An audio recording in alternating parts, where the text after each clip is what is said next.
Okay. Good evening, everyone. Thank you for joining us.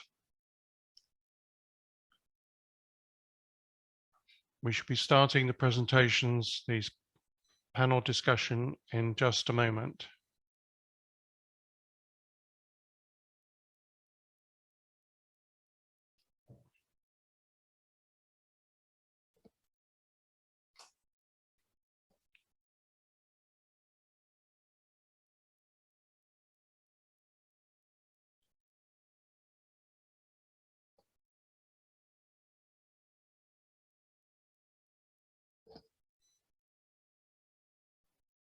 I'll just give it a few more minutes and then we will commence the webinar.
Good evening. Thank you for joining us. This is a panel discussion with questions and answers and audience participation presented to you by the South Downs Network. We're very grateful to have a number of professionals in the area of nature, wildlife, and the countryside with us tonight. But before we begin the panel discussion, I'll just take you through a few introductions.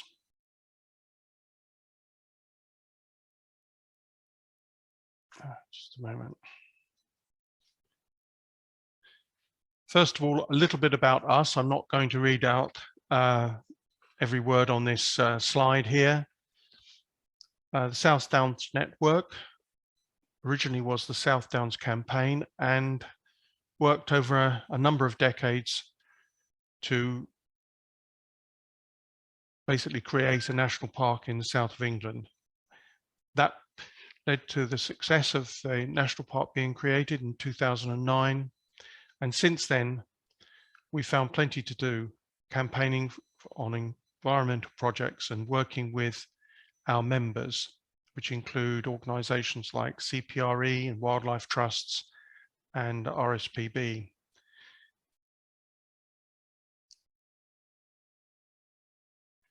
The format for the webinar tonight is as follows. We're doing the introduction now, and I've got a few housekeeping points to make before we commence the panel discussion. And then I shall introduce the background to the discussion. I'll then introduce the panelists. And very fortunately, we've got Chris Fairbrother from the South Downs National Park here with us tonight, and he will do an opening presentation which will kind of set the scene here in the south of England. And then we will open up the discussion for the panelists, and each one of the panelists will put forward some of their own views, and we hopefully will get questions from the audience. I've already received a few questions which I shall put to the panelists. That will then proceed to a general discussion and further questions. And then towards the end of this short part of the evening, I'll ask each panelist to summarize the situation as they see it. There may be a few final questions to answer, and then we'll close the session. So thank you very much for joining us. And now I will proceed to the housekeeping matters.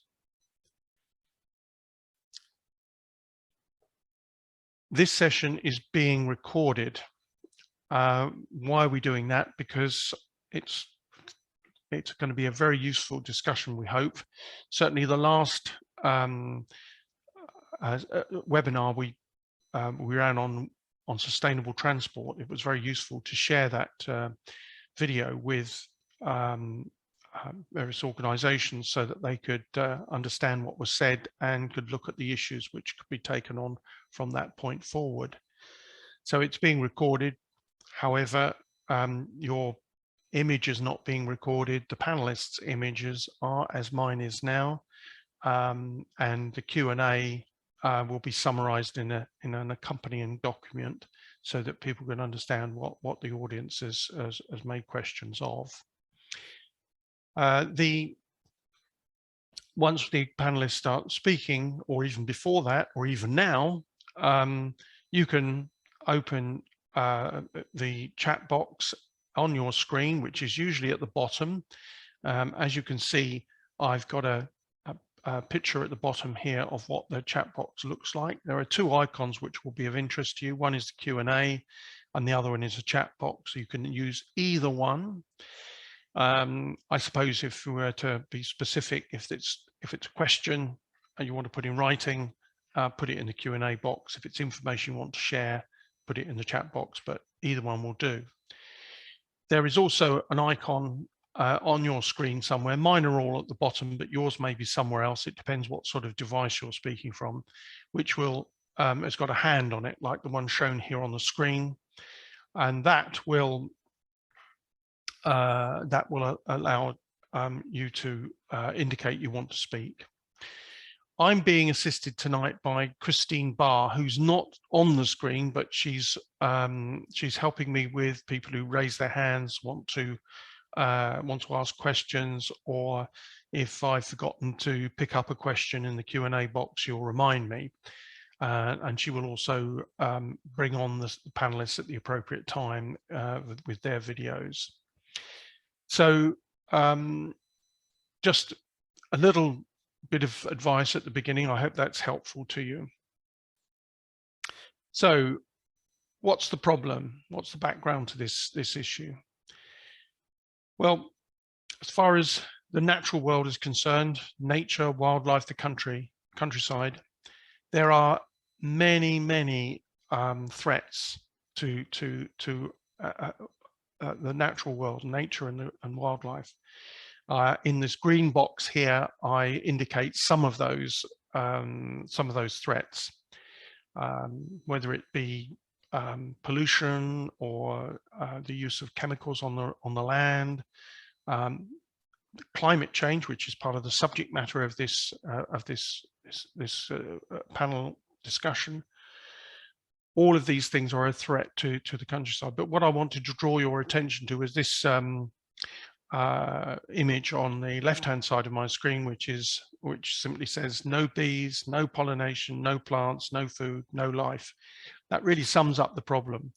And as we move along the trajectory towards trying to keep global temperatures to 1.5, this becomes a more important point. But we also, within this area of nature and wildlife and the countryside, we have to consider all of the other things which are have an effect on our marine or land-based life. So this is the important thing. So I'm now going to move on to introducing the speakers we have with us tonight, the panelists we have with us tonight. We're very lucky to have Baroness Kate Parminter, Chair of the Environment and Climate Change Committee of the House of Lords. We've got Henry Brocklebank, Director of Conservation and Policy and Evidence at the Sussex Wildlife Trust. We've got Chris Fairbrother from the National Park and Landscape and Biodiversity Strategy Lead. We've got Tony Whitbread, the chair of this organisation, the South Downs Network, and also president of the Sussex Wildlife Trust. And we have, who may have already joined us, but will maybe slightly late, Professor Dan Osborne, chair of CPRE Sussex. And we're very lucky to have with us also Dr. Rob Stoneman, the Director of Landscape Recovery at the National Wildlife Trust organisation. So very pleased to have this team with us tonight, and thank you very much for joining us. I'll just move on to the next slide if my computer will work. There we are. You will see all these people later on, and they'll say hi to you, but for the moment, that's the team for tonight. I'm now going to hand over to Chris Fairborough then. I will be operating the slides for Chris, and he's going to give us a short introductory presentation to set the scene, as it were. So over to you, Chris, and I'll operate the slides. Lovely. Thank you very much for that introduction, Vic. I'm very pleased to be asked to present this evening. It's a great honour, and thanks to you and the colleagues in the South Downs Network for this invitation. I was asked really to focus my talk this evening on the main challenges that the National Park, in terms of the South Downs, but also the National Parks UK-wide are facing, specifically around this joint crises of nature recovery and climate change, and how we're trying to gear up and collaborate across this sort of joint challenge. And I think, given the somewhat disappointing results from COP26 and the general feeling that there's a great deal of inaction at the moment, I kind of wanted to give a sense of where we are taking action at the moment, and how we're kind of gearing up to sort of deliver on nature recovery and carbon reductions, and achieve the balances between landscape and all the other land uses and pressures that the national park face. And I think no doubt we'll cover some of the other challenges in more detail during the panel discussion, but I will focus really on what we're doing to try and contribute to this agenda, and the changes and impact we're hoping to make in what I think will become a pivotal decade. Next slide, please, Vic.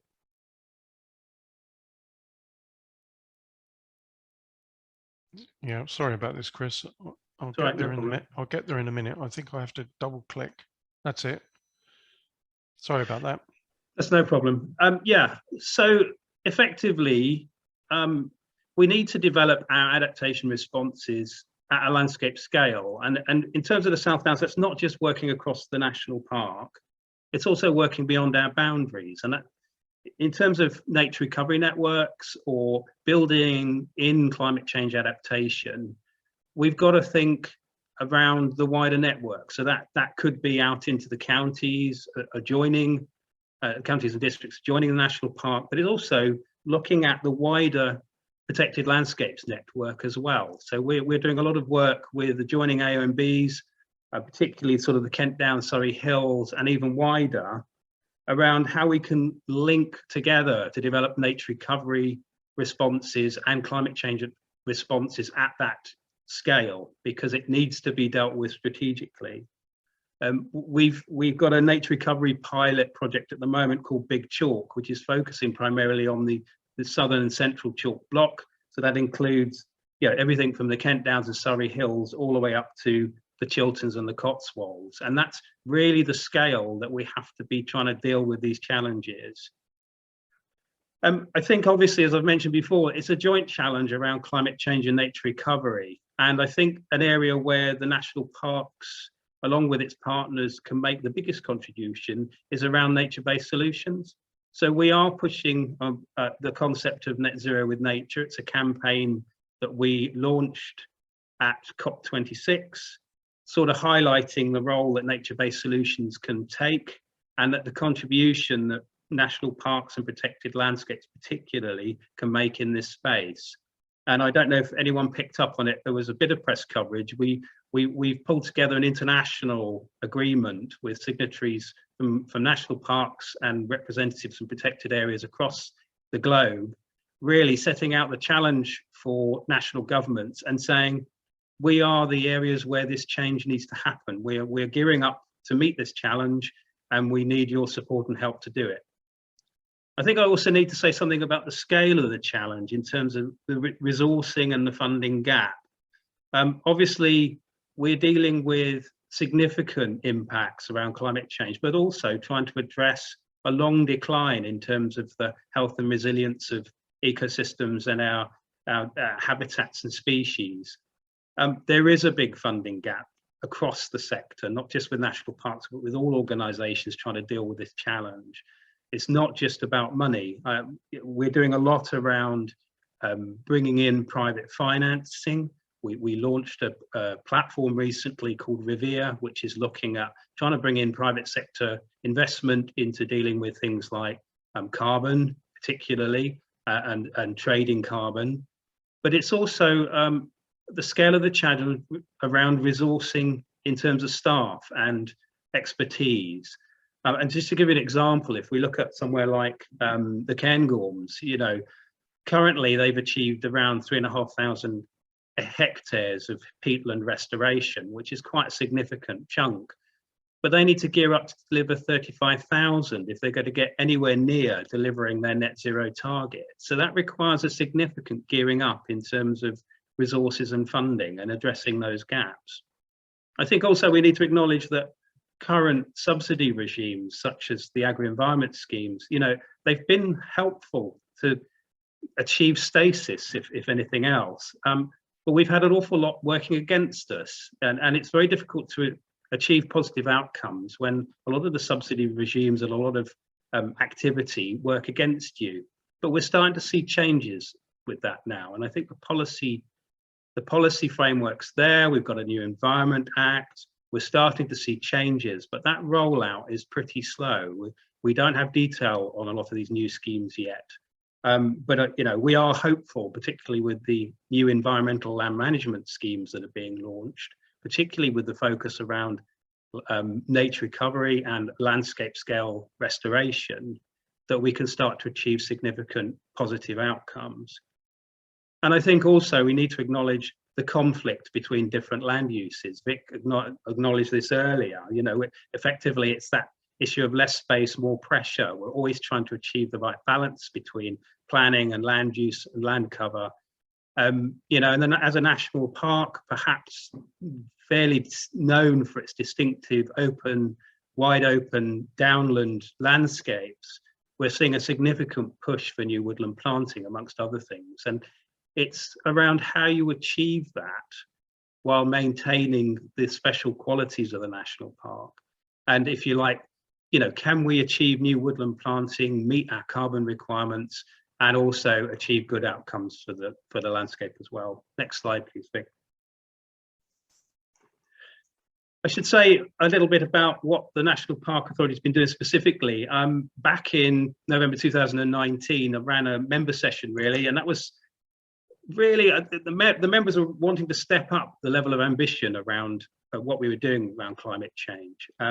They wanted to set, you know, quite ambitious targets around net zero, to sort of set out what we were going to do and understand what that meant in terms of trajectory. So I was asked to go away and write a strategy and action plan, really, to pull together, you know, particularly our baseline around net zero, how we'd work with communities and local authorities to deliver on our climate change objectives, and what contribution we could make specifically and where we could add value, because we can't do everything, but we have a significant role to play.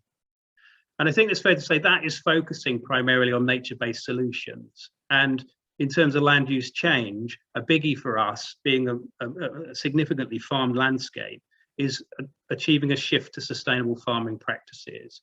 You know, moving away from, say, intensive arable to zero or low till, and more community-based action. Next slide, please, Vic. So we're looking to deliver net zero with nature. That's definitely the byline for the national parks, promoting nature-based solutions, recognizing the two things are linked. We have a major work strand around nature recovery as well, and we're collaborating with the local nature partnerships and the counties around developing the nature recovery network strategically. And we're working, as I said, with adjoining protected landscapes. I don't know if people have seen recently, we've launched our Renature campaign and also a call for sites. So we're looking for sites across the national park where we can, it could be sites for nature recovery or for climate action. Next slide, please, Vic.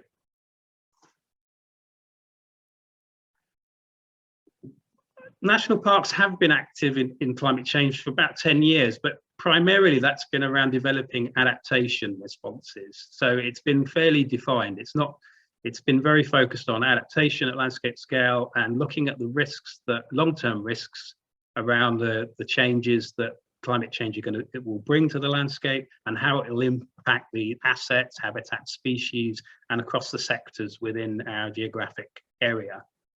We've produced an adaptation report, which includes a risk assessment, and that's developed into our action plan.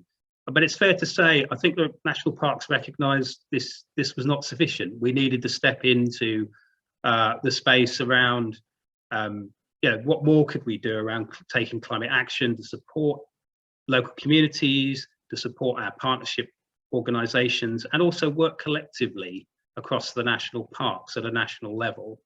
So we've been exploring the potential around that collaborative working and how over the last year has really stepped up. Next slide, please, Vic.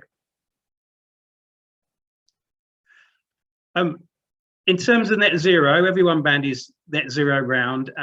In terms of, everyone's developing net zero plans and strategies, setting out how they're going to achieve carbon reductions, how that's going to drive land use change particularly, how they're going to lower emissions, or in some cases, how are they going to use nature-based solutions to start drawing down and locking up more carbon. So the national parks across the UK have been collaborating on developing an understanding of their baseline in terms of their carbon footprinting. We've developed a process that allows us to do this using a common platform and using the same metrics across the board. So we understand what our individual contributions are and also collectively how we're contributing to the UK national targets. So we've set a target of achieving net zero as a national park authority by 2030, and we're aiming for net zero for the national park as an area by 2040. So there's some significant challenges around that, but we are at least in a position now where we can monitor progress and understand the trajectory and the sort of actions we need to take to get to that point. Next slide, please, Vic. I should also mention about the sort of national level delivery plans that exist for the national parks. And it is really setting out this notion that we'll work together and at scale to achieve this rapid transition towards a low carbon future. And the climate leadership one sits alongside three other plans, one on nature recovery, one on community engagement and outreach, and one on driving these changes in terms of sustainable farming and land management. So they are four interconnected plans that cover the the English national parks. But on the climate change side of things, it's UK wide. We've got the Welsh and Scottish national parks signed up to the same plan. Next slide, please. So why a national delivery plan? And why are we setting out these commitments? Well, I think it's collectively, the UK national parks represent a significant geographical area. And if we include the AMBs, that's even more of a chunk of land cover.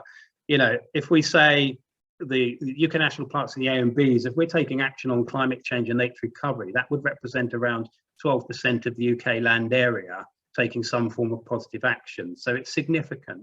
And if we look at that at regional level, that represents 34% of the region under protected landscapes. And also, obviously, in terms of nature recovery piece, working beyond our boundaries as well. So it's a significant step up in terms of delivery. So we're hoping through these delivery plans to lead this sort of rapid escalation in efforts to tackle the climate emergency, because we recognise that people are frustrated and see relative inaction from national government, and actually it's local authorities, partner bodies, ourselves and others and community groups that are stepping in to try and to meet that challenge. I think alongside that, we also need to deal with this increasing public understanding about the impacts of climate change and the changes that might mean in terms of landscape particularly. and why it's important to take everybody along on this journey. And the main mechanism for doing that is generally through our partnership management plans.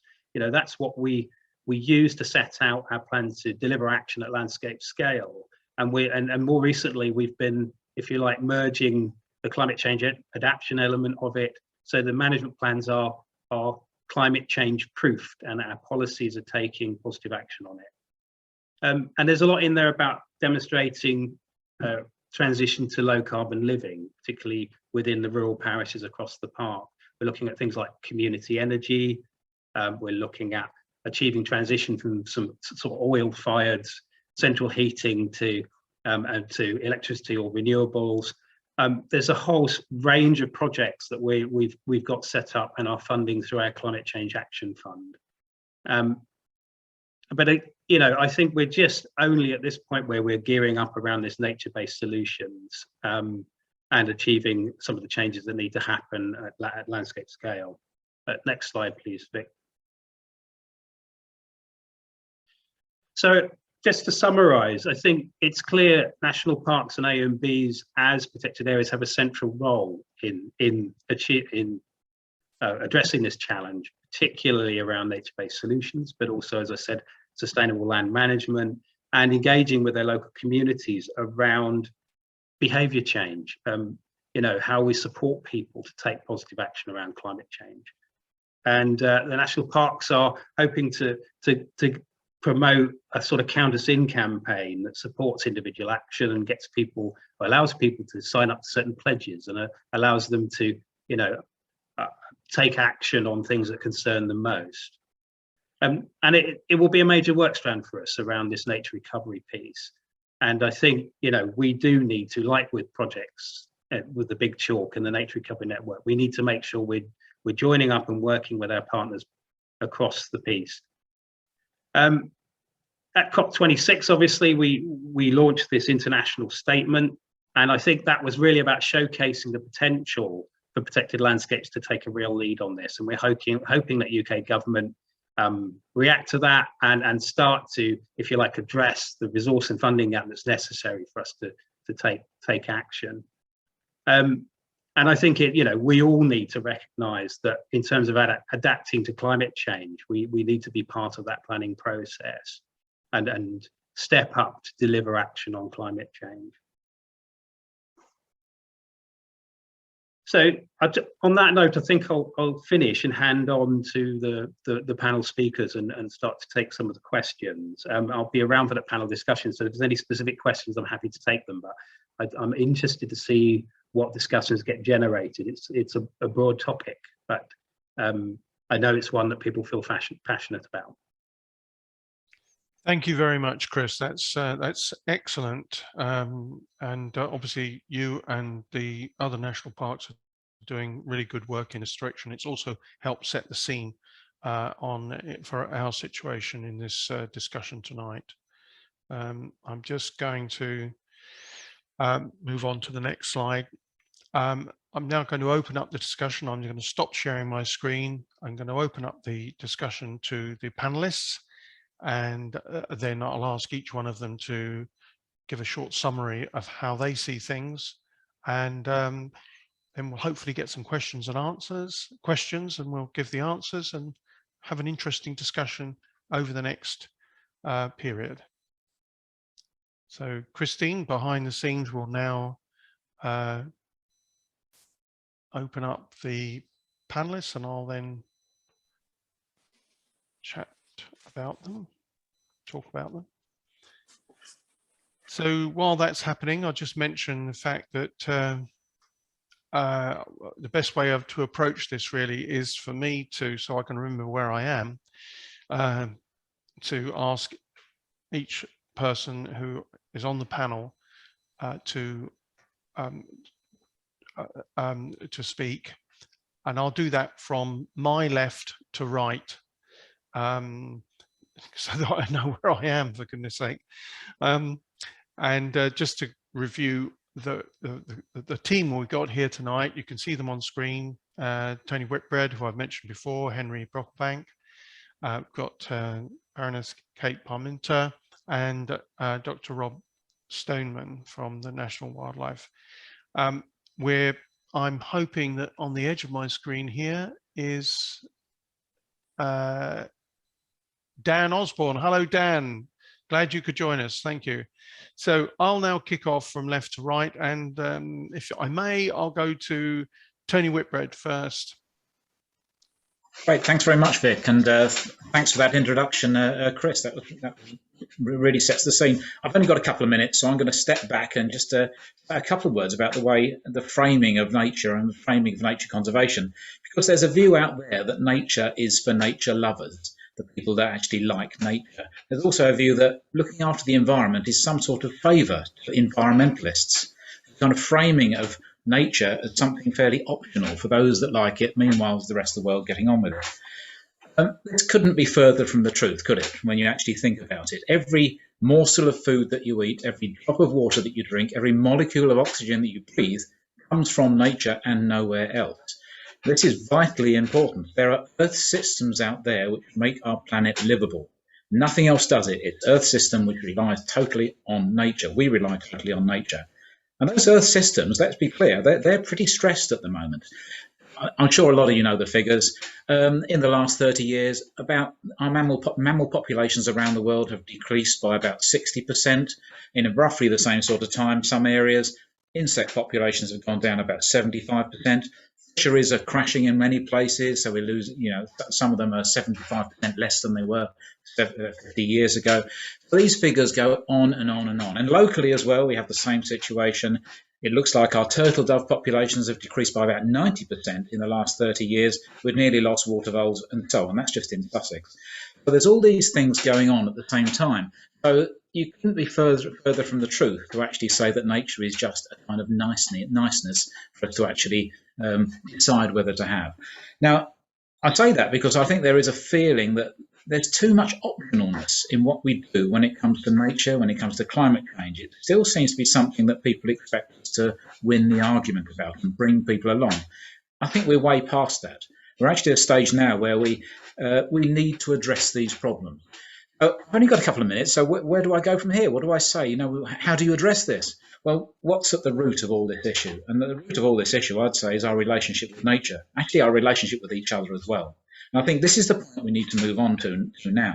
As a very quick introduction, we need to move away from a human story, which is all about domination, it's all about exploitation, and anything against that is really about balance. Whether you can actually, balance the good things against the bad things. So it's this kind of dominator culture about exploitation, it's about resources, about what we get from nature.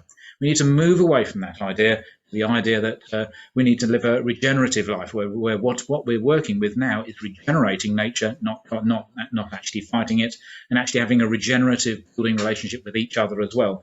There's a fundamental change that we need to make in order to hit the targets that we actually need to hit. We are in this world's 6th mass extinction. That makes you think, doesn't it?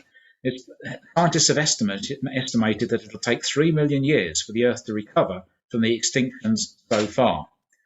And there are another million species that are probably coming up for extinction. So this decade is utterly fundamental. We are at a point which is now a turning point. We need to move on. We need to actually make these changes. And that's the background to some of the things we're talking about today. With that, a couple of minutes, I'll hand over to the next one. Thank you. Thank you very much, Tony. Well, Tony's introduced the problem to us very well there. And so we're looking at the threats and challenges, which Tony's been talking about that, if you like. But as we move along in this conversation, it would be nice to hear a bit of what Chris Fairbrother has been talking about, what has been done, is being done, and what could we do in the future. I'd like to go to Henry Brocklebank now. She's been doing a lot of work in the marine and land-based area, very specifically here in Sussex. So I'm going to hand over to Henry now. If you'd unmute your... Okay. Thank you. Thank you very much. Thank you, Chris, for that very impressive presentation of what the national parks collectively and in South Downs are up to. And because we're talking about threats and challenges, I want to raise 2 types of threat and challenge. One is policy is not enough. That isn't specifically aimed at the national park. That's just generally. You can have all the best policies in the world, and actually it's the implementation of those policies that's absolutely critical. And that boils down to individuals. And Tony, I rather guiltily realized that when Tony mentioned the sixth mass extinction, I smiled, but I only smiled, not because it's not awful, but because I was going to also mention the mass extinction. And it's like, oh, damn, it's taken my, I was going to say that.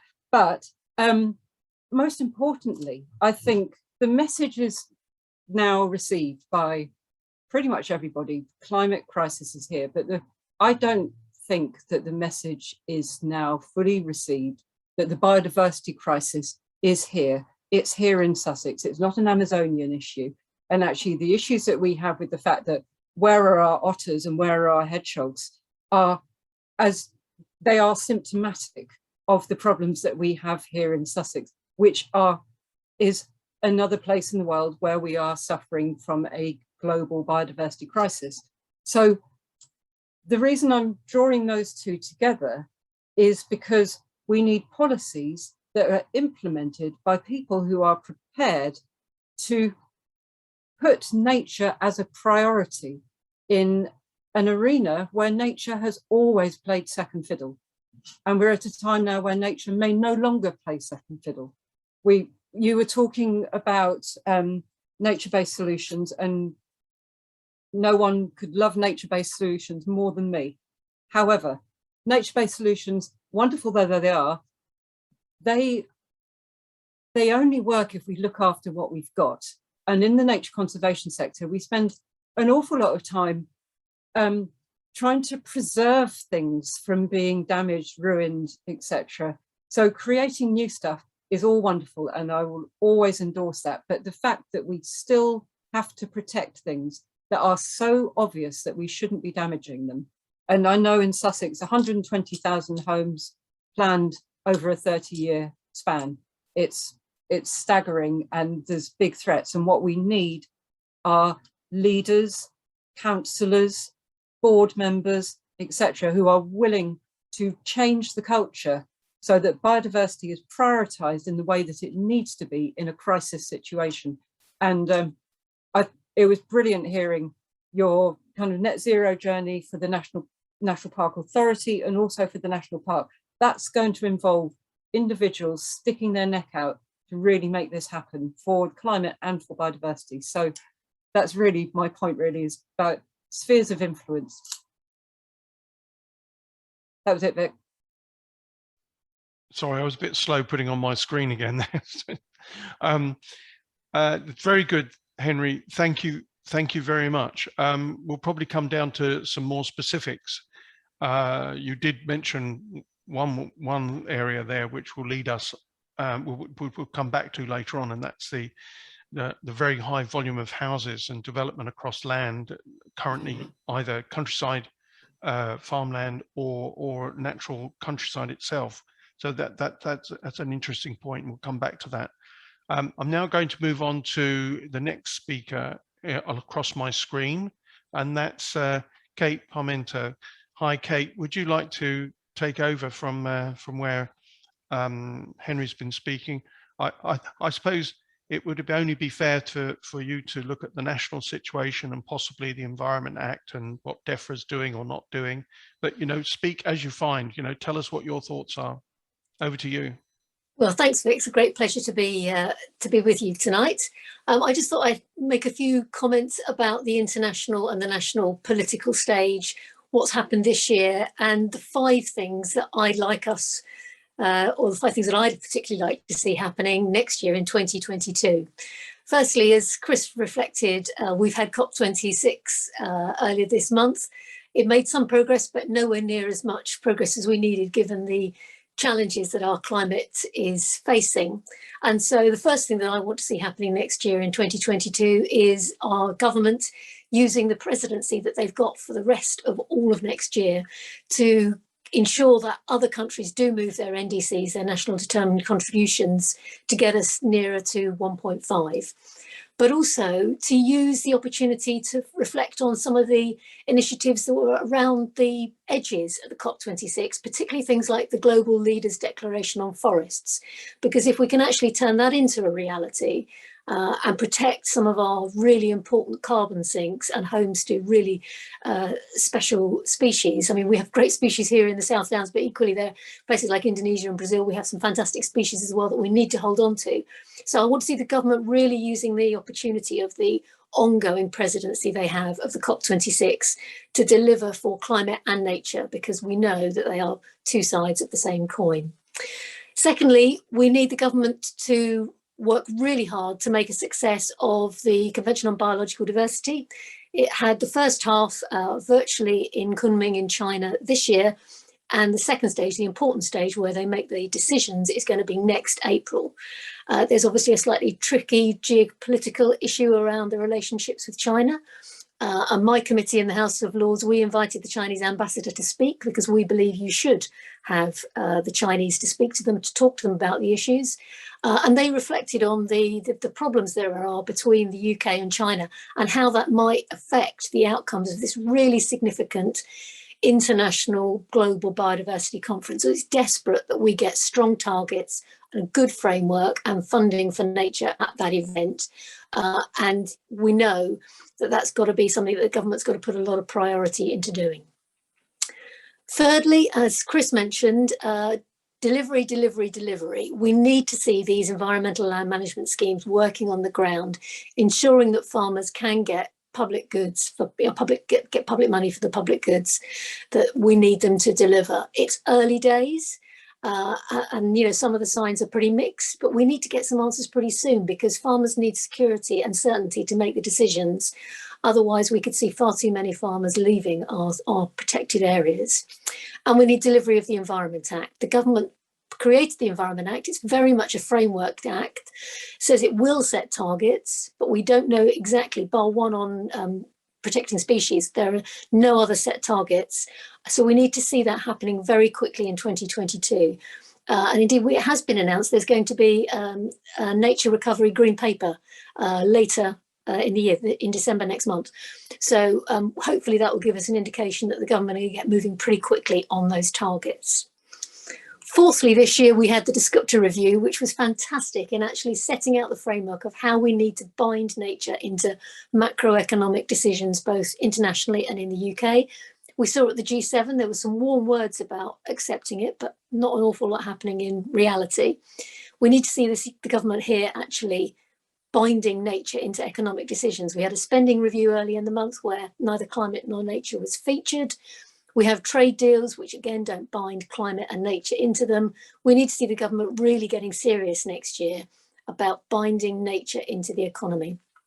And fifthly, there is still a risk of a planning bill next year. Michael Gove is the new Secretary of State in that area. And those of us who've been in this arena for some time, we know that when he gets his teeth into something, he really gets his teeth into something. So I'm envisaging a planning reform bill at some point next year. There were some hints in the Environment Act around nature recovery strategies, which were great and should be really important to help protect nature. But unless they have a statutory footing in the planning system, they're not going to have the clout that they need. And equally, the government set up these new biodiversity net gain, which is meant to try and move development away from most protected nature sites and create a financial benefit to assist the funding of nature recovery.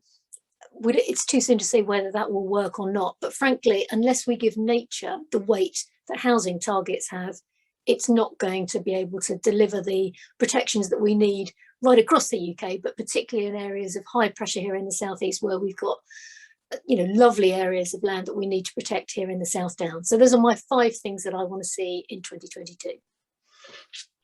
Very good. Okay, excellent. I'll have to, now we're video recording this, I'll have to revise that afterwards, but it's just precisely where the very good points you've made there. It's excellent.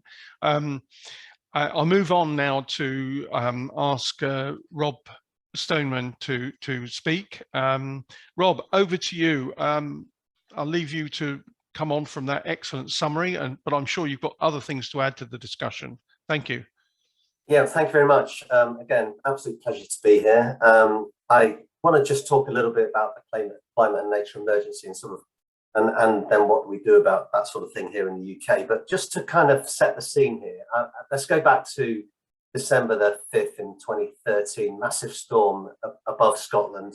So great, this storm. The low pressure sucks up the ocean, and the seawater surges down the east coast, combining with a high tide, so that we got some of the worst floods since 1953 across the east coast of England. Now, because of those 53 floods, nobody died that night. But part of the reason that nobody died is because we put in some amazing flood defences. And I want to pick up on one called Alkborough Flats, which was built in the Upper Humber estuary. And this was where seawalls were taken down, and the inner Humber estuary was given space to breathe. The water was given space to move into. And it made a 15-centimetre difference in the level of the surge on that particular night. 15 centimetres doesn't sound too much, but in fact, the water level came pretty much to the top of the coastal defences in the Humber. If it had gone over 15 centimetres, we'd have seen widespread flooding of most of South Yorkshire and Northern Lincolnshire. It would have been an absolutely catastrophic night. Even better, if you can say that's better, those salt marshes have been accumulating carbon and are part of the Earth's carbon sequestration system. And they're fantastic for biodiversity, full of habitats and all the rest of it. And we can extrapolate that story across the world. Peatlands, for example, store twice as much carbon as the world's forests put together, but on just 3% of the land surface in comparison to 20% that the forests sit on. And there should be a sink of carbon. They should be taken naturally. They take carbon out of the atmosphere and store it as peat, and eventually that becomes coal. But we've damaged our peatlands so much, they're actually a source of carbon. 5% of world carbon emissions, anthropogenic carbon emissions, come from our peatlands. We can't solve the climate crisis without fixing our peatlands. Equally, those peatlands, of course, are massive reservoirs of biodiversity, whether that be redshank or curlew in this country or orangutan in Southeast Asia. So it's clear that the nature crisis is inextricably linked with the climate crisis. We can't solve the nature crisis without solving the climate crisis. We can't solve the climate crisis without solving the nature crisis. So what do we require? Well, Kate talked about the Cummin Conference. A crucial thing there is going to be 30 by 30, 30% of the sea, 30% of the land protected and managed for nature's recovery by 2030. What does that mean in the UK? Well, a nature recovery network, we talked about that earlier, so that we allow species and habitats to move with the climate change that is already upon us. Landscape recovery areas of landscape, a bit like net, that are big enough where natural processes can restore natural abundance. And we need to bring back abundance, not just diversity in the UK. Green infrastructure, because 80% of us live in towns and cities, and we know that those green spaces are going to be fundamental to make our cities livable in the climate stress times that we're heading into, are fundamental already, as lockdown showed. And regenerative agriculture, because 70% of our land is managed for farms, is farmland, and we must move towards a system of farming that produces food in a way that enhances wildlife and maintains our environment rather than degrades our environment, which we've been doing for the last 60 years. And out at sea, a network of highly protected marine areas where we can restore the diversity and abundance of our marine life, which is spectacular. It's not that any of this is particularly new. Landscape recovery areas have been talked about for quite a long time. Wiltshire Wildlife Trust, for example, was talking about landscape recovery areas back in the 1990s. The Wildlife Trust talked about living landscapes for a very long time. That all fed into the Lawton Review, then bigger, better, more, better connected, all that kind of stuff. And we see in the environment white papers and the Environment Act this concept of landscape recovery areas. And there's some brilliant examples out there. Cairngorms Connect, for example, fantastic regenerative approach across the Cairngorm Massif, the Great North Bog up in the Pennines, so national parks, AOMBs, the Wildlife Trust, Environment Agency, the Moorland Association, NFU, all working together to bring those big Pennine blanket bogs into conservation management. 35,000 hectares of peatland being restored in the Yorkshire Dales alone, for example. The Purbeck Super National Nature Reserve that's been talked about in Dorset, fantastic. Think of what the opportunities for tourism and nature and quality of life that the Avalon Marshes scheme comes about. So instead of mining peat out of the Somerset levels, we restore those peatlands and create a much, much higher quality life and much greater prosperity for people living and visiting that area. So there's huge potential. There's huge potential in terms of natural solutions. We've talked about some of those along our coast for natural flood management, for carbon sequestration, for better water quality, and so on. There's huge potential within agricultural transition. I mean, as we move away from basic payment scheme to a payment for public goods, that could transform agriculture and create that regenerative agriculture we want, if only we do it. And I go back to Kate's point about we must make sure that we deliver on this. And there's huge potential in creating much more livable cities, cities that we want to live in rather than cope with as at the moment. So the potential is out there, and there's some great stuff happening. I mean, just as a result of the Cornwall G7, for example, Natural England DEFRA Environment Agency, Cornwall Council, Forest of Cornwall, Imerys, the China Clay people, Tregotham Estate, Duchy Estates working with the Cornwall Wildlife Trust are creating a landscape recovery area where they're calling Kernow, Gwilsa, Wilder, Cornwall, stretching around from Mergavisi Bay through Gosmore National Nature Reserve down to the Fowey Estuary. Fantastic initiative. That's exactly the sort of thing that we need to see across the UK. The Scottish Rainforest Alliance, another fantastic example that we have rainforests in this country. Amazing. So let's protect them and connect them back up and bring back that kind of diversity that we had up there. Or another great example, a very long-standing example, the North Norfolk coast, which I know particularly well. It's where I used to birdwatch as a young child, where I started in nature conservation in a way, coming from the East Midlands to the great birdwatching meccas of North Norfolk. At that time, a very poor part of the country, really deprived part of the country with lots of empty houses. But as it's been transformed by the RSPB, by the National Trust, by the Norfolk Wildlife Trust, by private landowners, as it's been transformed, it's become one of the most prosperous and beautiful parts of our country, full of wildlife, full of prosperity, still farming. That's the sort of model that we need to look for. Thank you. Thank you very much, Rob. Well, I feel much better after that. You've come up with some really positive points there. We started off with Tony telling us of all of the problems, the doom and gloom, and now there's all these positive points. But I think what you're saying is, and we'll come back to this later on, but you're saying that there is a lot we can do, and I think that's a positive point I take from what you've just said. So we'll come back to that later on. I'm going to move swiftly on now to, thank you very much, Rob. I'm going to move swiftly on to Dan Osborne, Chair of CPRE Sussex. Thank you very much, Dan, for joining us. If I can ask you to switch on your microphone and let you talk to us. Thank you, Dan. Thank you. Thank you, Vic. I'm going to try and combine the issues and challenges with a list of what to do now. So what should we try and do now? First of all, we need a better land use planning system, one that accounts for nature and not just for housing and major infrastructure. We have a very unbalanced system in the UK.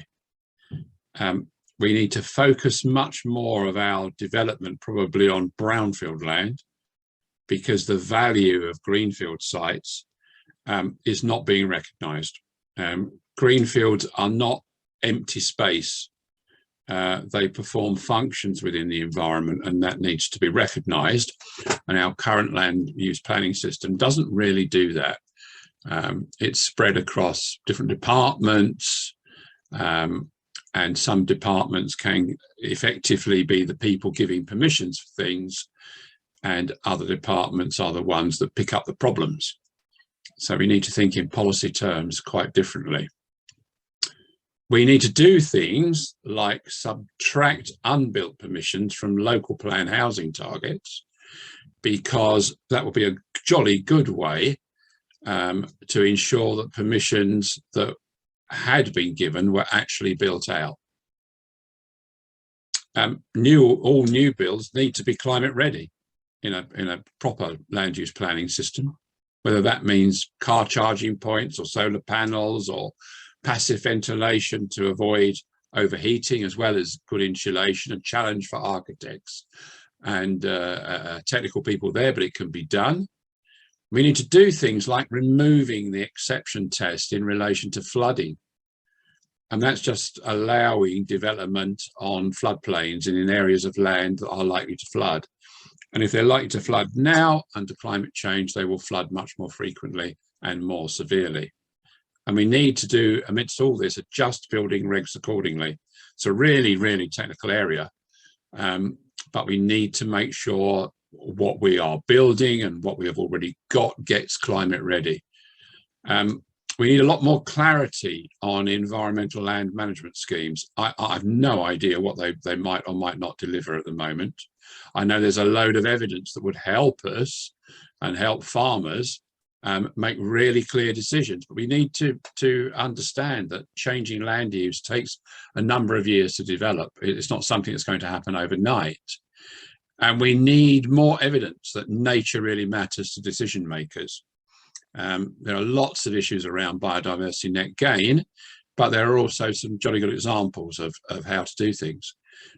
Discupta report has been mentioned. I think we need Discupta Plus.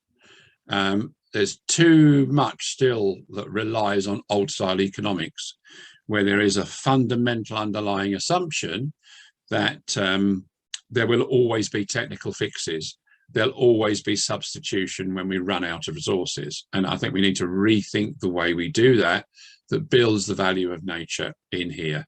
And with respect to that, I've quite a lot of doubts about whether the Environment Bill is a good thing or not. And I think there's a classic example here of the proof of the pudding will be in the eating.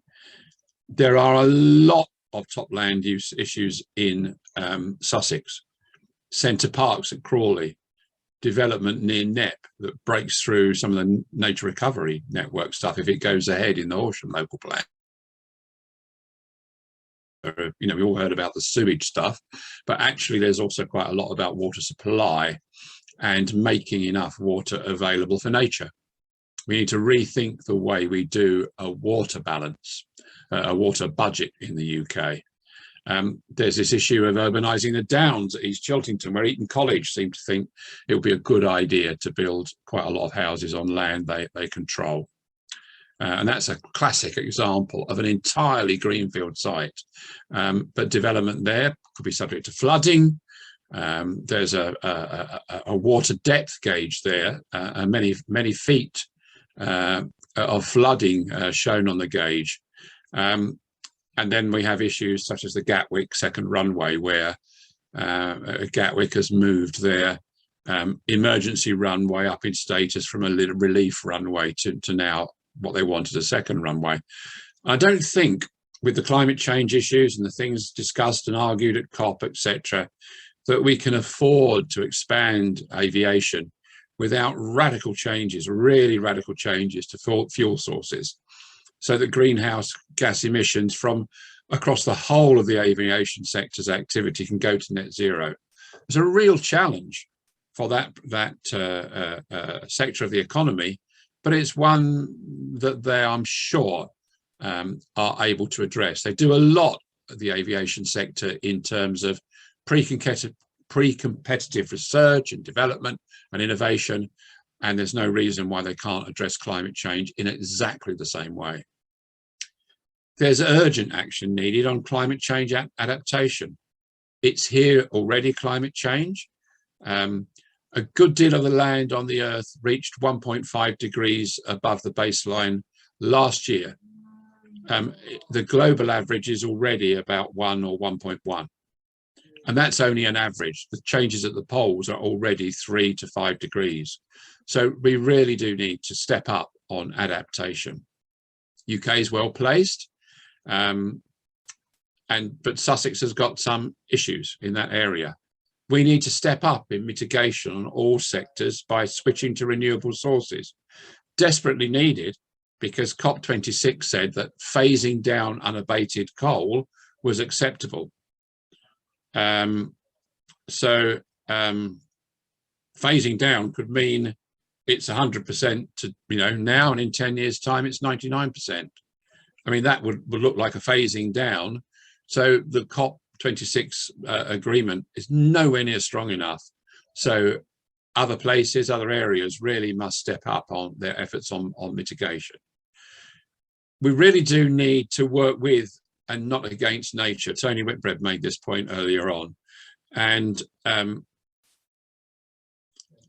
CPRE Sussex initiated some cross-organisation working with Homes England on a big development, 3,500 homes just north of Burgess Hill, called the Burgess Hill Northern Arc. And that's paying some dividends in that we're beginning to see how a body like Homes England can encourage the developers it brings onto land to really do a good quality work on biodiversity net gain. So models to build on there, perhaps. Quite an interesting example, and some indication of a willingness to adjust master plan factors to account for nature more, in terms of not driving a road between ancient woodland, but having a cycle path or a pedestrian way. One key thing that could be done, given policy drives to plant more trees, is actually stop chopping down trees for roads and road junctions, and also, unfortunately, for cycle paths, some of which are designed to be as wide as a road. And once they're built, people have to put large rocks on them to stop people driving down them. So cycle paths, road junctions, factors driven by highways, England, etc., need careful looking at, because we can't keep chopping trees down if our policies and our views are to keep them. Pay attention to the coast, I would urge. Sea level rise looks as if it's accelerating. Lots of the Sussex coast is quite low. Some of it is classified as being to be managed by no active intervention. And as a result of that, we can see changes going on quite rapidly now. Even people like me are surprised, who have a special interest in coastal change. And Climping and Cuckbere are changing very rapidly already, but we need to see all those changes in their historical context. Most importantly, we need to listen to the community voice, listen to the voice of nature. If we keep taking bites out of nature, nature will bite back, and it's doing so already. We've got melting ice, etc., wildfires, overheating, sea level rise, blah, blah, blah, etc., etc. Go on quite a lot about this. Even diseases have something to do with the way people and nature relate to one another. And I think I turn this back now to what Tony said at the beginning. We need to change the way people on the planet view nature. It's not something there that we can always draw on. It's not just the biodiversity, it's the physical assets that the planet has as well. And this is a very rare planet. We've not yet found a planet elsewhere that looks similar to the one on which we all live, and that planet deserves protection. Thank you, Vic. Thank you very much, Dan. In other words, there's no planet B. There is no planet B. Exactly. Very, very good. Excellent. We've now got a wide-ranging levels of comments, points which our panelists have made. I'm going to quickly now turn to the questions. And the first question, which I think I'm going to have to focus on Chris, if you don't mind, Chris. Councillor James in Petersfield says, how much weighting will the South Downs National Park Planners and Planning Committee place on objections based on the need for renaturing in and around the built environment?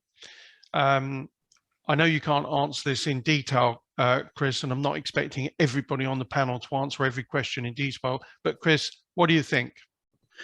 Well, I'd hope they would give due weighting. We've certainly, taking Henry's point about policies straight on the chin, we've got good policies around nature and also about green infrastructure and ecosystem services in our local plan. And I do think, having large settlements like Petersfield and Lewes within the national park mean they're part and parcel of the national park as well. So it's not just about looking at nature recovery and nature networks within the rural environment. It's also about the urban environment too. And I think part of adapting to climate change and the challenges around climate change apply in the urban areas, as other speakers have said. So we want to see green infrastructure in our towns and cities, and we need to see that join up with the wider nature recovery networks. So you know, the policies are there, but I hope we can encourage our planning, our planners and our members of the planning committee to make those right decisions and give due weight to those considerations. Thank you very much, Chris. In order that I don't miss some of these questions, I'm going to move on to, but please interrupt me if you want to add something to this, panelists, please, or anybody from the audience for that matter, if they want to just put up their electronic hand, Christine will say. But I'm going to try and move on to the next question in the list here. Jonathan says, how do you resolve the problem of conflicting land use, for example, on the edge of a town, on the edge of town nature reserve, which is also popular with walkers and their dogs? So how do you resolve the problem of conflicting land use, for example, on the edge of a town nature reserve, which is also popular with walkers and their dogs? Maybe this is, I don't know, who could volunteer to answer that one? I don't know, or maybe it needs an individual. Oh, Henry, please speak. You have to put your microphone on. Sorry. So this goes back to the point I was making about the prioritization of nature in decision making. Now, I think we're very used to a system where you know, economy is put above wildlife, but as our panelists today have really eloquently put the case that that's just not a valid way of operating anymore. So when it comes to land use for as you say, a nature reserve that's on the edge of town, so I can only imagine that there's a real risk of development pressure around that nature reserve, hopefully not on the nature reserve, that nature reserve is inherently looked at as part of a nature recovery network by the town council, the parish councils, the district councils, the county councils. That is all, that nature reserve should be recognised in a local nature recovery strategy as being an important place, not just for nature and the movement of nature, but also for people to connect with wildlife. So if all of the policies work, then actually that is how that nature reserve should be perceived. It should be perceived in its landscape, and any risk to the integrity of that nature reserve as somewhere where nature can move and flow then has got to be questioned and challenged. Thank you very much. We may come back to that type of question later on, but I'm going to move on now to. I think Rob had his hand up as well. Pardon? Rob had his hand up too. Oh, Rob, sorry, please carry on, Rob. Well, I was just going to say, I think actually, do you know what? The much bigger issue is the disconnection of nature from people. So actually, I would see too many people in an urban nature reserve as kind of a happy problem. You know, that actually it's fantastic that we've got people using our urban nature reserves. Now, the issue then is how do you manage that pressure? And we can always manage our way out of it. Every nature reserve can be managed to accommodate people. So, for example, when I was Chief Executive of Hampshire Isle of Wight Wildlife Trust, you know, we designed a nature reserve just north of Winchester, where we had stop fencing, not for grazing animals, but actually to keep dogs in big corridors, so they could still run around, still, you know, their owners could still have a great time. But actually, we accommodated fields where you could safely protect grazing animals from dogs and also ground nesting birds and so on, in that particular case, skylark. So, you know, I think you can always manage your way out of it. The issue is resources, and this is where I think we've got to start changing the way we think about urban green spaces. So we have to invest in urban green space. We always did it in the past, Victorian parks and so on, huge investment in urban green spaces. Through the days of austerity, we gradually reduced local authority budgets for managing urban green spaces. That's a massive mistake, because those urban green spaces are part of our Natural Health Service. And that Natural Health Service saves the health service millions, maybe billions of pounds each year. It's really fundamental that people can get out into those green spaces, enjoy those green spaces, reduce their stress levels, get physical exercise, deal with all the issues of stress and so on. This is the sort of natural health service that we need, and we have to invest in it.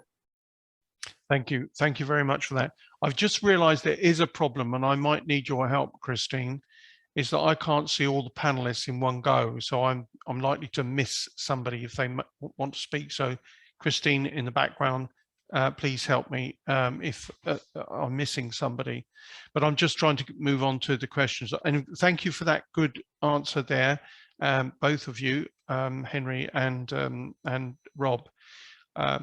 There's a question here from Mary, and I don't know anything about this, regarding the biodiversity metric score. How do you measure distinctiveness and condition?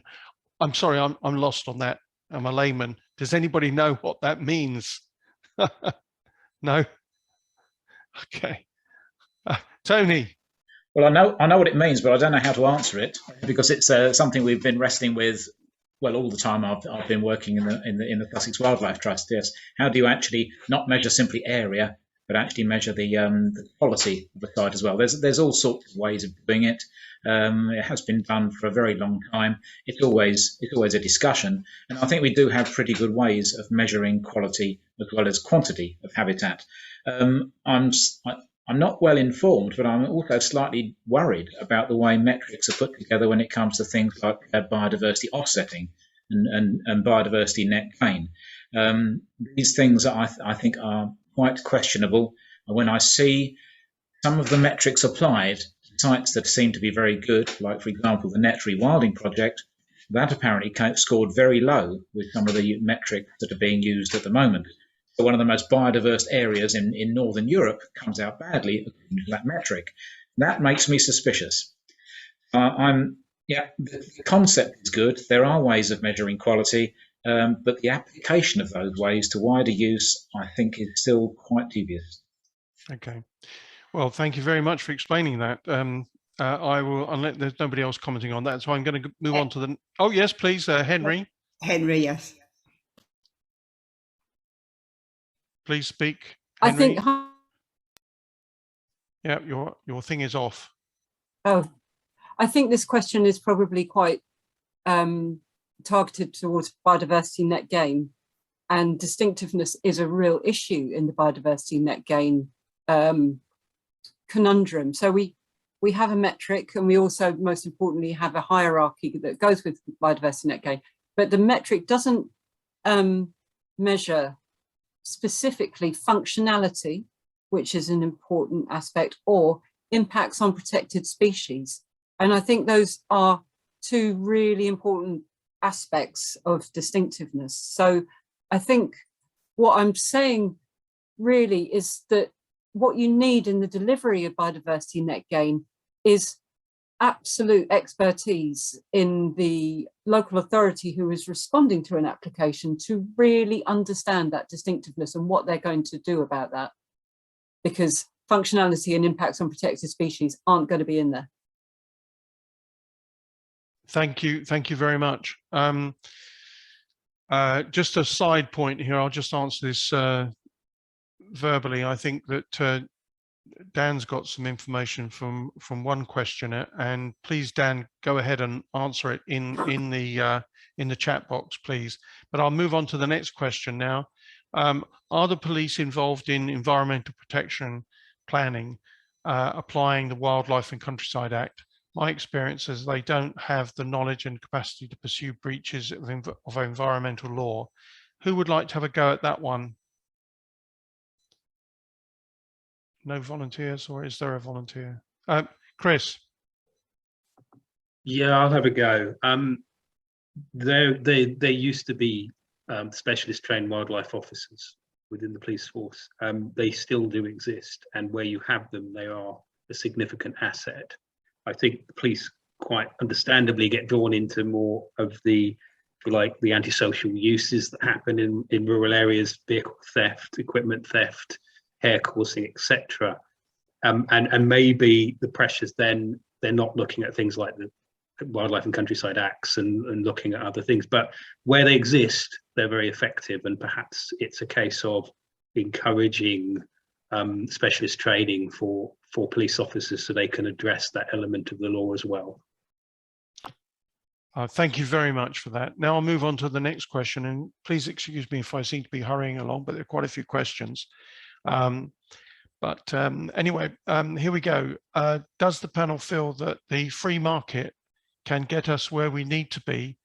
There seems to be a reliance on companies doing the right thing, for example, in the farming industry, or to farm better.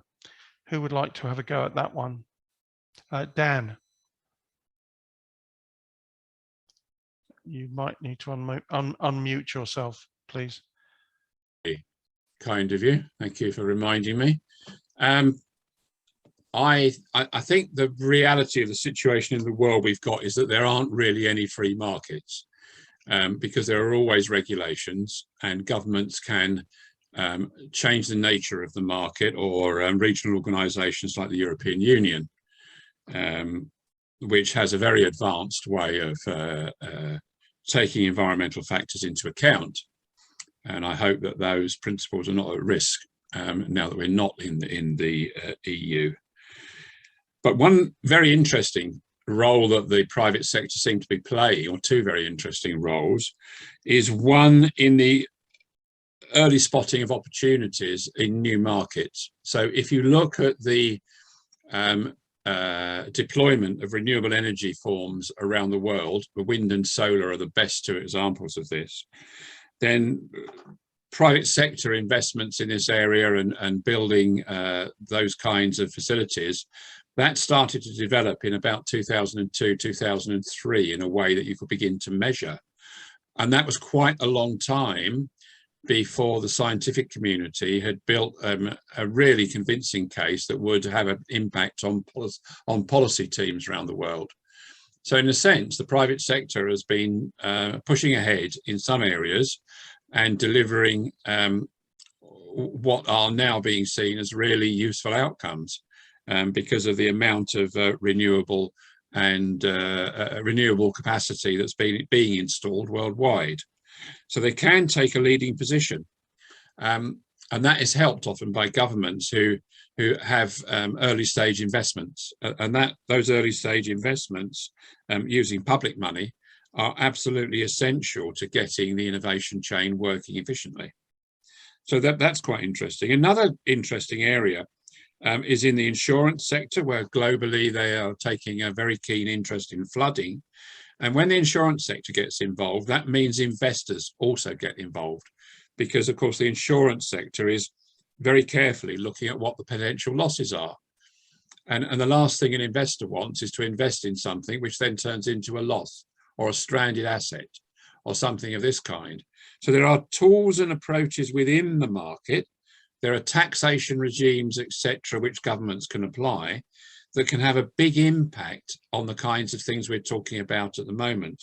And I think that's the real value of the Discover review in the Treasury circles, in that it's beginning to get people to begin to think in a different way about how the economy can run. So I think there is a role for the market, but there is also a role for regulation and for policy. And those things working together are the only way we're going to solve this problem, apart from, of course, everybody, that means all of you out there and all of us sitting on the panel, taking the right decisions in our everyday lives and changing our behaviour. Thank you very much, Dan. It's a very comprehensive answer. Unless there are any more comments on that one, I'm going to pass on to the next question. Tony? Oh, Tony, please carry on. Just a quick comment. I agree with all that from Dan. And yes, markets are regulated. They always have been and they always will be. I think one thing to put in this is the way that markets are often regulated is often to the detriment of the environment. Now, markets are often supported in ways which are extremely damaging. Just think about the way agricultural incentives have worked in the past. Think about the way the fossil fuel industry is supported now. Actually overcoming these non-market effects which are counting against the environment is probably one of the things we need to do first. And again, I quite agree with Dan that a lot of this about how the market works has the background of how the economy works. And if the economy is flawed in the way that it doesn't value nature, and if we try to see nature as part of the economy when actually the economy is part of nature, if that's flawed, then the free market will be flawed as well. Very good, Tony. Thank you. I'm going to move on to the next question now. On the subject of trying to protect nature, why do we see so many water companies destroying SSSIs? Now, this question sounds like it's come from personal experience, but can anybody relate to that that particular point on the panel? Dan, can you unmute your? Yep. Okay, do you want me to go? Rob, I think, had his hand up as well. All right, sorry, Rob, you go first. Fine. Yeah, you go first, Rob. Well, it's very complex, this, I think. You know, we could talk about privatisation and the fact that, you know, privatisation means that there's money coming out of the water, out of the money that we pay into water industry into profits. We could talk about our Victorian plumbing system that has these combined sewer systems, which means that on high flood events, we effectively pump raw sewage out into the river systems by design, because that's how they were designed in the Victorian times. The question is, are we investing quickly enough and fast enough into replacing those plumbing systems? Well, I'd argue we're not. We can talk about land management, and some of the, I mean, particularly in the north, some of the big water companies own vast tracts of land which were bought by the nation, by people like us, in order to provide cheap to treat raw water for treatment into drinking water. And we actually manage that land in a way that actually degrades water quality. We, for example, allow people to burn peat bogs on land owned by water companies. That's incredible, because those burnt peat bogs produce organic matter that gets into those river systems, and then has to be treated at great cost by water payers like us. I'm thinking of Yorkshire Water or United Utilities. I mean, that's a mad system that we've got ourselves into. And I could also talk about the role of Ofwat, because Ofwat rightly focus on maintaining low water bills and customer supplies. And that perhaps has held back water companies from investing properly in improving our system. But we also need to think about the fact that freshwater pollution is not simply down to the water companies.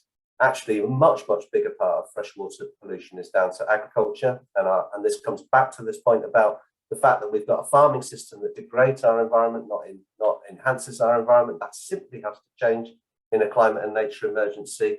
And there is a role for regulation here. You know, it's not correct that if a water company is proved to pollute water, unless it's been mandated by Ofwat, they will get fined. If a paper company pollutes the water, they will get fined. If a farmer pollutes water, we actually, at the moment, pay them to try to get them to stop polluting that water company. And that can't be right. We know where the pollution comes from. It comes from farmers' fields, and we need to regulate properly. And good regulation will improve farming, because good regulation means that we'll use less fertilizer, yes, less pesticides. That means lower input costs and means higher profits for farmers. So good regulation has a really important role to play here in this issue. Thank you, Rob. That's excellent. Well, I'm going to move on to the next question now. This one is from Jeanette. The general public are largely fed up with climate change, particularly after all the hypocritical behaviour at COP26. But the same general public has become increasingly engaged in nature over the last year or so. So should we push the biodiversity crisis much harder and keep quiet about climate change? Well, there's a controversial question. Who's going to tackle that one first? Kate. No, we need to be absolutely firing on all cylinders now on the climate change and the biodiversity. And we know that we can't solve one without the other. And I take issue actually with the question that people are fed up hearing about climate change. If you look at the latest Ipsos Mori poll, which was out this week, in terms of when people are asked spontaneously, they're not given like a list, which you sometimes get from market research companies, you know, what do you think is the most important? Traditionally, it's always been, you know, in the famous words of James Carville, it's the economy, stupid. This research by Ipsos Mori put climate change as the #1 issue. And equally, the Sun newspaper did a piece of research during COP, and it was climate change. We need to work on that fact that people are concerned about climate now, and we need to be doing far more about ensuring that we mobilize that and help them to change their behaviours. It was really distressing to me to see in the net zero strategy, the government said, we're going to work with the grain of consumer choice around behaviour change, and basically saying everything's going to be solved by technology. We're not going to get into the issues around meat and flying and heating and what you buy and your global footprint consumption. That is absolutely a derogation of government responsibility. Consumers aren't some sort of neutral people. We're people who have influences put on us all the time by companies, by the people we talk to. Government should be helping shaping the new norms for society as we move forward, both on climate, but also on nature. So I would say it is the job of all of us to be talking now, but particularly the government, to be harnessing the great communications around climate change from the COP26 and using that as a springboard to move us towards COP15 next April, and making it clear to people that the world has changed. As I think, as Dan said, there is no planet B. Very good. I think Henry had a hand up. Yeah, I think just echoing what Kate said, never keep quiet about either crisis. If we're boring people, then we can say it slightly differently, but we must never keep quiet ever. Very, very good. Thank you. Christine, can you help me? We've got two other people who've got their hand up. Oh, Dan Osborne. Dan. Yeah, thank you, Vic. I think the COP 26 in some circles is already being called the nature COP. And the next one in Egypt might get tagged with the food COP. And if you look at some of the agreements that came out there, it's very difficult really to put, you know, a cigarette paper, if you like, to use an old term, between the nature and the climate arguments. I mean, climate is a phenomena that comes out of the nature's system on the planet. So it's quite difficult to separate these things. And I think if we paid attention to the way nature delivers services, goods and services to us a little bit more. Tony Whitbread always quotes Ruskin on this kind of thing, so I won't. But you know, there's no other place where our well-being comes from than from the planet. And that means remembering that civilization has developed in the most climatically stable period for millions and millions of years. The last 10,000 years have been the most climatically stable in the geological record.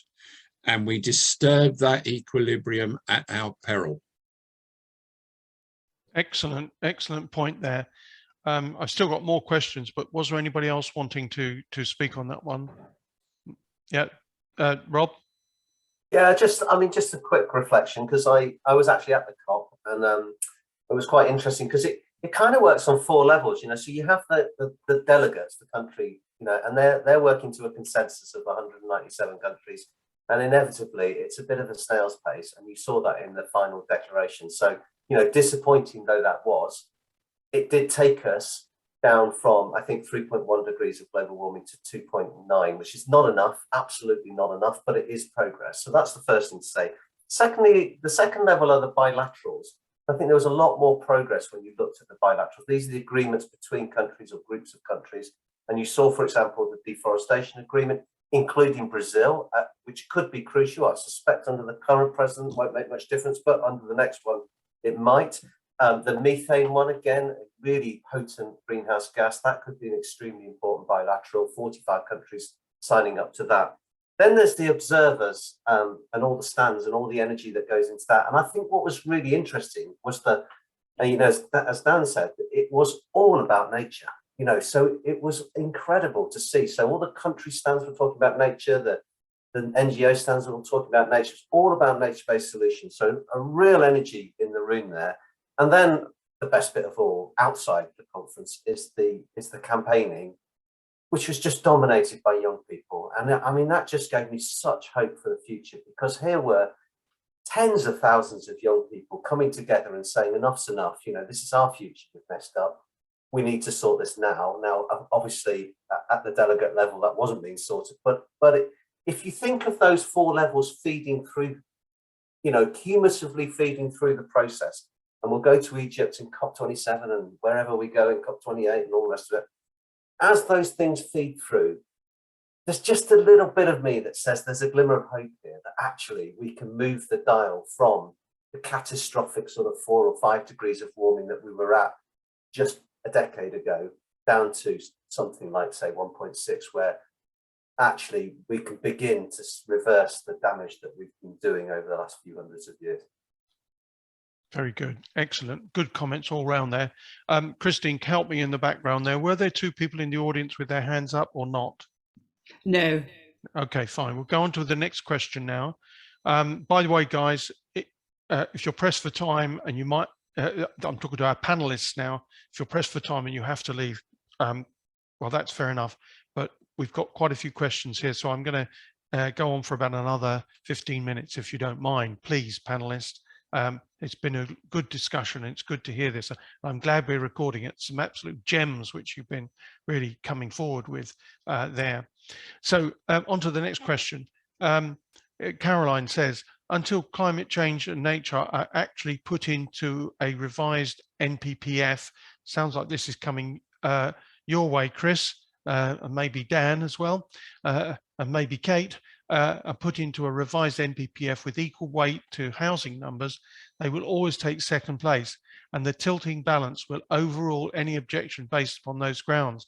How can we persuade Mr. Gove, definitely moving towards Kate on this one, all other politicians, civil servants, and the Department of Local Government, I think the person means here, that there's a significant public interest, that we're not just a bunch of horrid NIMBYs. Well, I think you've got the gist of that question. So who can go first on that one? Kate, you want to try that one? No? Yeah? I don't mind coming in on that one. I mean, for me, I think it's absolutely a critical question. I mean, you mentioned Michael Gove. Let's be fair. I mean, Michael Gove he was the man who started the whole environment bill in its first iteration. So he does get the whole nature and environment thing. So from that, I take great hope. What I don't take great hope from is 2 other things. And I'm trying not to be too political tonight, because it's not really we're not in a political setting, but it is a concern to me how much influence the house building industry has within the current Conservative government, and we have to be aware that politics is not, a policy is not shaped in a vacuum. It is shaped by politics, and as we approach a general election, probably by the beginning of 2023, I think that house building influence worries me. But for me, it's all about ensuring that the environment bill is actually delivered in the planning reforms that he proposes. And for me, what I would like to see is, I would like to see, in the same way that there are housing targets, I think if you have an environment bill which is about setting targets for biodiversity and nature, there should be nature targets for local authorities which are equally applicable for local plans. That would be how I would like to see it going forward. And the other thing I would like to say, which is, I mean, the questioner mentioned, we don't want people just to be seen as NIMBYs.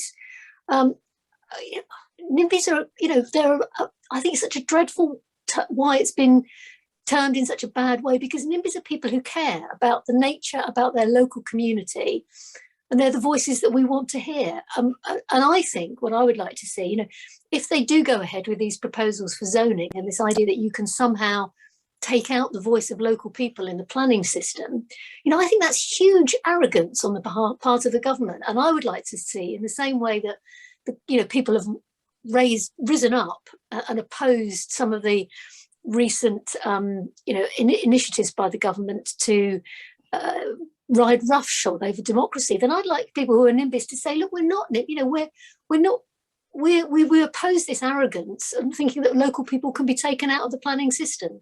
So for me, it's around about, I'd love to see there being nature targets in the planning bill, and I'd be absolutely horrified if they carry on with this zoning system, which I think would be to the detriment not only of nature, but it would be a really retrograde state for our local democracy. Excellent answer. Does anybody want to come in on that? Dan, I was thinking of you anyway, so go ahead. Okay, so yeah, I mean, I fully agree. I mean, I have considerable doubts, to say the least, of this idea that we can have a zonal planning system with 2 or 3 zones, especially if you are only focusing on one land use. Where zonal planning works reasonably well in some parts of the world is where the land use planning system is very much more comprehensive and effectively is looking at the services, etc., that are delivered by the environment. And we don't have that kind of system for the whole of the UK at the moment. National Park is a fine leading example of taking account of some of those issues. I think in terms of the NPPF, there's a lot of things in there which are very nice, very good. It talks about all sorts of things about communities and things like that, and what the aims of the planning system are. The problem comes in terms of the way the NPPF rules are, if you like to call them that, are translated into the local plan system and into planning decisions, and how that influences the views of the planning inspectorate, who sit as if like in judgment when decisions are appealed by one side or the other. So I think we need to be very careful about making sure we can get a better balance in the planning system, and that we don't drive development unnecessarily into particular parts of the country, such as the southeast, which may do nothing at all to deal with the affordable homes situation that we've got in the UK. So we need a very much better way in which the NPPF is being implemented, and maybe we need to look at some way in which local authorities, when they're developing their local plans, etc., aren't virtually committed to failure, and then are exposed to random development applications. So we don't want them to be committed to failure by a system that's derived through the NPPF. At the moment, I would find it really hard being involved with a local authority doing a local plan. They're almost certain to fail because of the way the principles are applied in practice. Thank you very much. I think we must move on to some other questions now, if you don't mind. Just coming back here. Yeah, sorry, I'm just having to look down. This one is, yeah, got that one. Got a very big, long question kind of statement from Mark Weldon. There's a lot in that one. Mark, can I come back to that one for the moment? Indy says, what about Forestry Commission land, which should be either heathland or peatlands? Can pine forest grown for money be reverted back to the true natural state? I hope I've read one out correctly. Who wants to go at that one? Rob, you're the peatland man. Yeah, I mean, so absolutely pine forest can be reverted to good habitat. We've got lots and lots of great examples across the country. In the southeast England, the sort of Thames Basin heaths, we've seen a lot of pine forest being taken back to fantastic heathlands, which they used to be.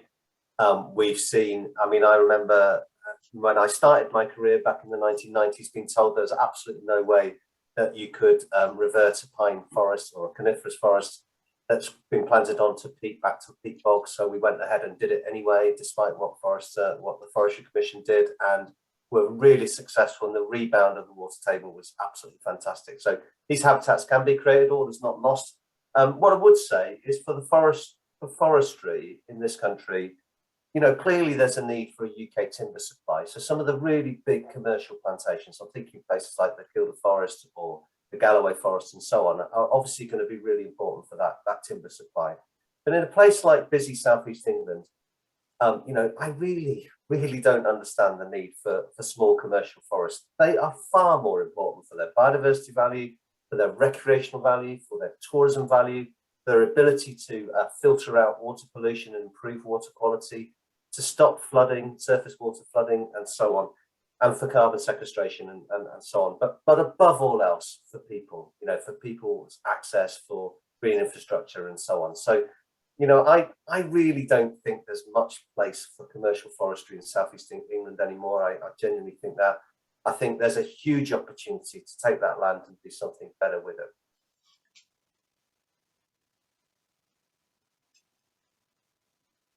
Over to Tony. You're muted, Vic. Sorry. Thank you for that, Tony. Do you mind if I move on to another question now? Is that... Okay. Oh, do you want to come in on that, Tony? Sorry. I was just going to say roughly the same thing, but I think it's quite important to know. I sit on Forestry Commission advisory panels, and the Forestry Commission is a very different organisation to what it was in the last century. It's a common conversation to talk about the sorts of habitats that we're restoring. It's not just about commercial planting. There's much more discussion about multi-purpose forestry, which does include open habitats. There's much more talk about restoring past habitats.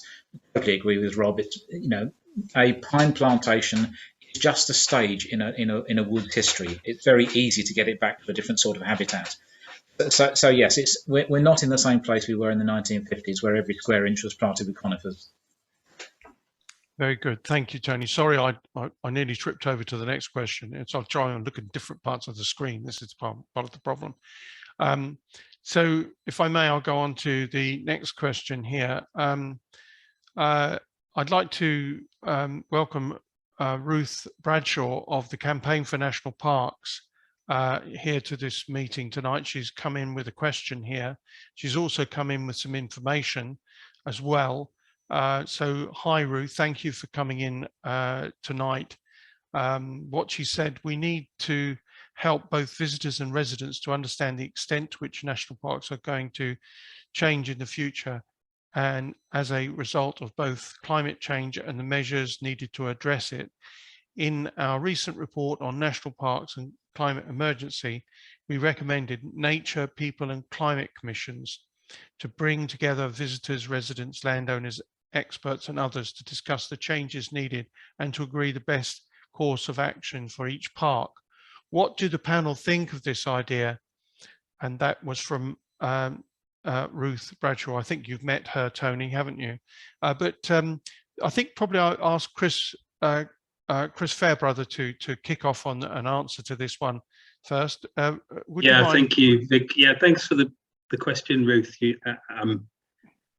You'll know that, well, panelists won't know necessarily, or people on the call, that national parks were, with CMP, when they issued the report, it was shared with us. I think it makes a number of very useful recommendations, ones that I certainly support. I think it has been influential in terms of us developing what we're going to do collaboratively as a group of protected landscapes. But I would like to see some of the other recommendations in the report taken up. I think they certainly have merit.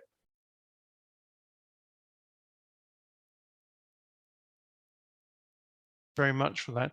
Does anybody else want to comment on that, please? Any hands up across the page? Dan Osborne. Dan, speaker. Very much done that. I think there's quite a lot going on with communities in Sussex in terms of responding to climate change, etc. And I think that both the county councils have a strategy about some of these issues.